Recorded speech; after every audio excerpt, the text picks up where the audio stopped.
Mr. Stone, you are the CEO of Stone Soap Company, and I assume you're one of the largest manufacturers of hand sanitizers. So you've probably been manufacturing for a while, but manufacturing is opening today. Why don't you tell us a little bit about what's been going on at your shop through the whole crisis? Well, first of all, I want to make one small correction. The CEO of Stone Soap Company is actually my older brother, Ken Stone. I am the executive vice president of the company. We are 50-50 partners or owners in Stone Soap, and we've been around 88 years. Don't tell Ken I gave you a promotion. We'll keep that just between you and me. Right. Well, so you have been now. I assume you've been making hand sanitizer. So you have been manufacturing through this whole crisis, correct? The answer is yes and no. We have been manufacturing hand sanitizer, alcohol-based hand sanitizer, in a very substantial way since nearly the beginning of the lockdown period, when it became apparent that hand sanitizer was in such dire need. We are primarily a manufacturer for the car wash industry and biopesticides for the agricultural market, both nationally and internationally. So it was very easy for us to transition to hand sanitizer when it became appropriate to do so. Well, that is great news, and you're one of the many companies that has pivoted and pivoted at a critical time to help us. Tell us a little bit about some of the other things that your company is doing, and are you joining other manufacturers now and bringing back most of your people and getting back to somewhat normal operations as we see the governor loosening up orders? Well, I should first tell you that we never furloughed anybody. When the lockdown first happened, although we lost probably about 70% of our market, car washes nationwide were closed, we still had 30% of our business, which is the biopesticides for agriculture, which is certainly an essential industry. So we remained open. Albeit it was a money-losing proposition because in order to employ the folks that we employ and keep our footprint open, it was a very expensive proposition. But we were determined to not furlough anyone because we're an old-time family operation, and many of our employees have been with us 20, 30, and 40-plus years. However, once we geared up to manufacture hand sanitizer, it became an all-hands-on-deck enterprise, and certainly we needed everybody whom we employ to be there, often 7 days a week. And we even took in temporary employment from various family members of employees, spouses, for example, as well as some of their adult children. So it's kind of an interesting experience, to say the least. It is, and I commend you. You know, I have another business that I am involved in when I'm not broadcasting on the radio and TV, and we did the same thing, and it was really nice to be able to keep everybody there. But at the end of not every business could do that. There are a lot of folks that are not in the same enviable position that you are and your company, Stephen Stone and our company, were in. But it was really nice to be able to do that and keep all the employees there. So let's talk a little bit about your company, and it's interesting what you do. You mentioned that you make products for the car wash industry. Why don't you tell us a little bit about your history and what you folks do at Stone Soap Company? Well, Stone Soap Company was founded in 1932 by my father, Ralph Stone. And in the 88 years that we've been in business, our markets morphed. Initially, it was the local restaurant business, local laundries and such that we manufactured for.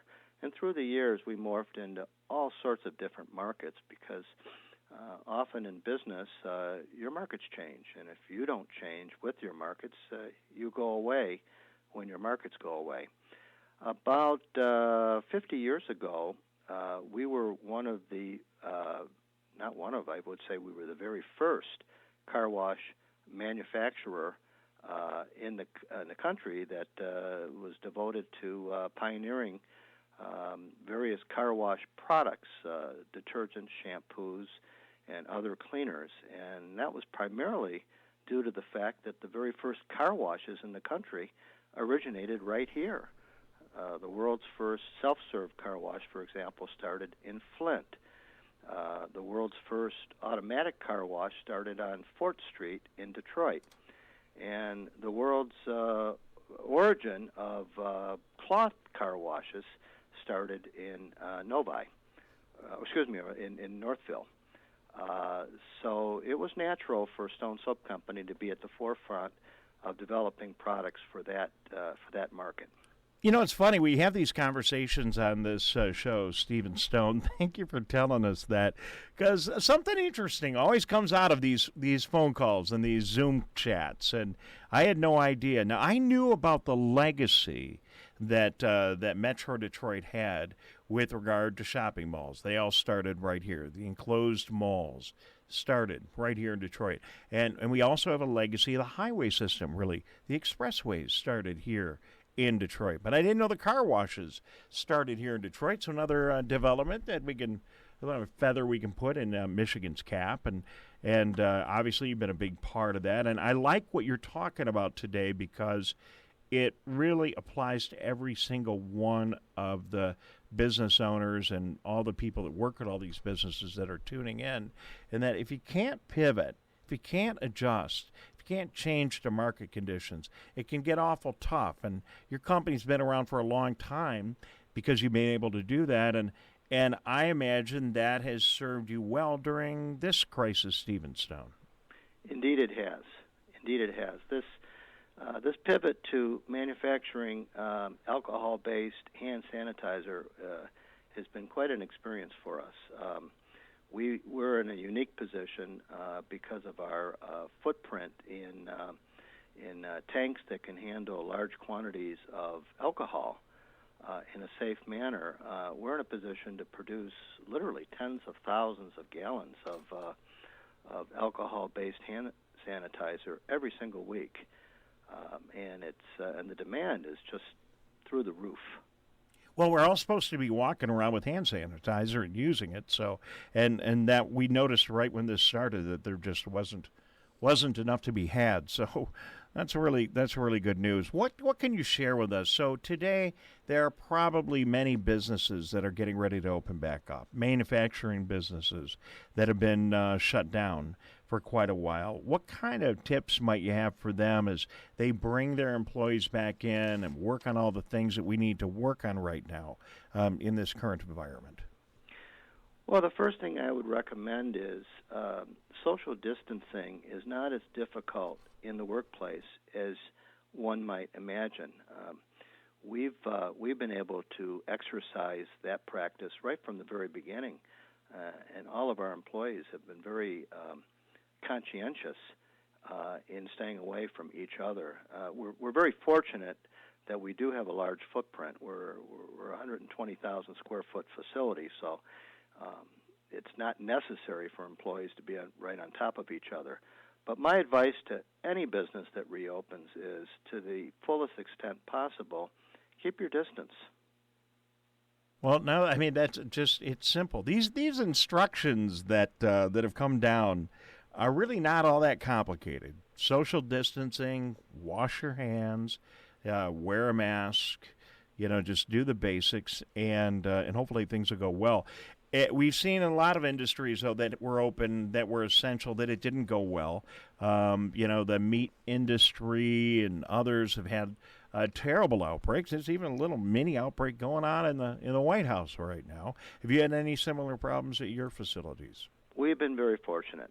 We have yet to have any employees get sick or come down with a COVID-19 positive situation. All right, so you're like checking their temperature and doing those kind of things, and following all the procedures, I assume, and that's worked out well. And nobody's gotten sick in your facilities. That is correct.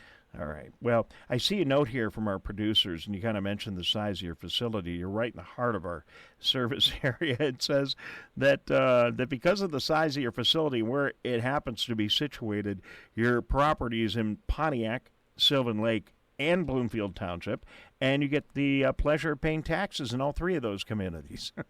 That is an interesting aside. Where we set our building. We have two industrial buildings.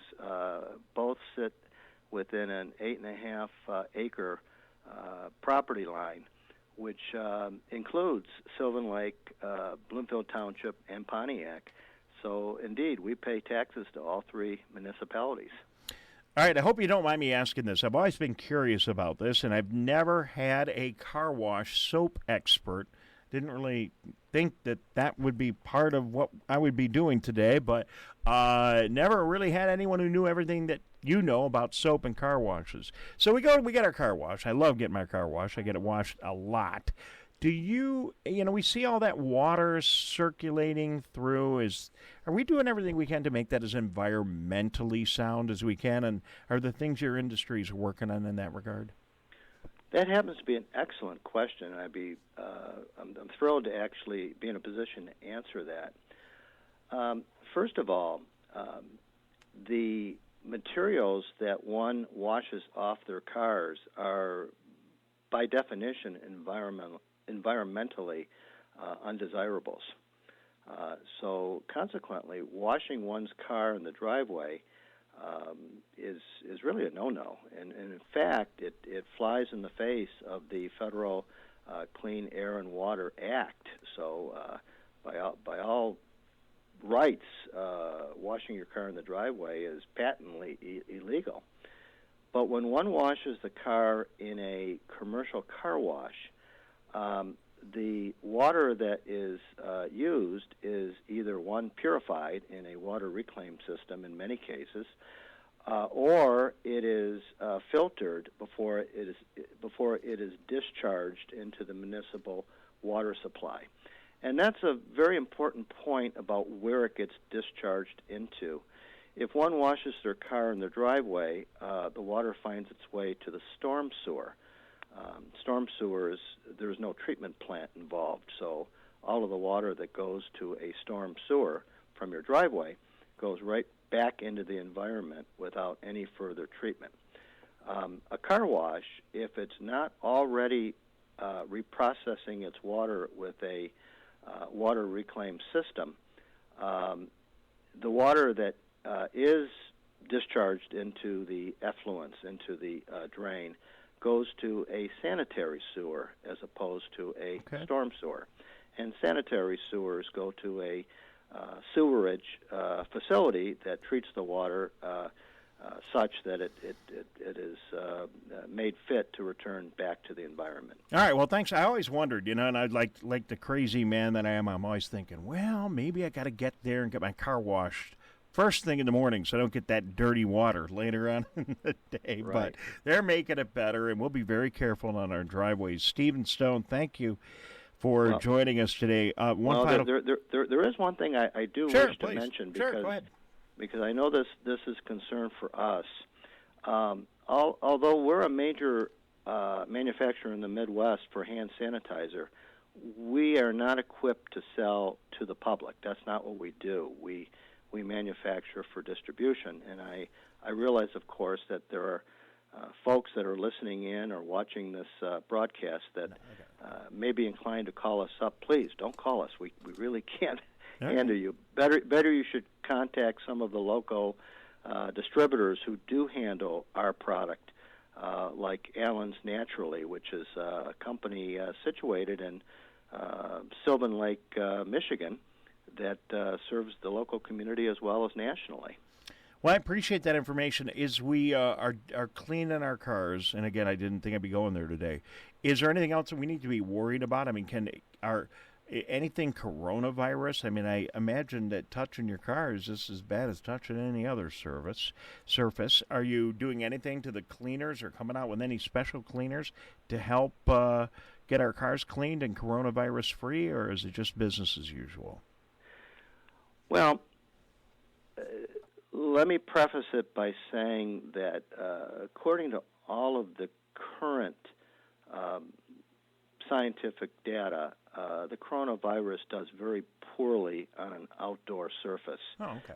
And certainly the outside surface of your car that's exposed to ultraviolet light all day long, the virus doesn't do very well. In fact, this particular virus is described by the CDC environmentally as a WIMP. So I wouldn't be concerned about anyone encountering transmission of the virus on the surface of their car. Now, probably the only thing one should be wary of course, is traveling inside your car with somebody else who may be COVID-19 positive. That's a different issue. All right. Well, Stephen, thank you very much. You've been a real gentleman. Thank you for all your time. Sorry about the technical difficulties. We did get you on screen for most of the broadcast, and good to chat with you. We'll keep in touch. And, my friend, every time I get my car cleaned, I'll be thinking of you. So very good, and good luck to all the folks at Stone Soap Company in Pontiac, Sylvan Lake, and Bloomfield Township. Have a great day. Great. Thank you. Bye-bye. All right. Well, there he is, Stephen Stone.